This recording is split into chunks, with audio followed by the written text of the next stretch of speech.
দেখো এবার এবার মঞ্চে আসছে ব্যান্ড লালনের সুমি সুমি আপাকে মঞ্চে রাখছি। নিগার সুলতানা সুমি, আমি মঞ্চে রাখছি নিগার সুলতানা সুমি আপাকে এবং ব্যান্ড লালনের সবাইকে আমি ধন্যবাদ জানাচ্ছি আমাদের আয়োজনে শরীক হওয়ার জন্য।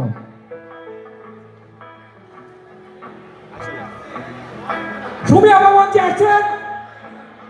নিগার সুলতানা সুমি যার মনোমুগ্ধকর পরিবেশনায় ব্যান্ড লালনের প্রত্যেকটা গান আলাদা একটা বৈচিত্র্য পায়। লালন ব্যান্ড সাইজির গানকে আমরা আলাদাভাবে চিনি। সেই সুমি আপা মঞ্চে এসেছেন। সুমি আপা, আমি একটু আপনার ক্লাসরুমের আয়োজন সবাই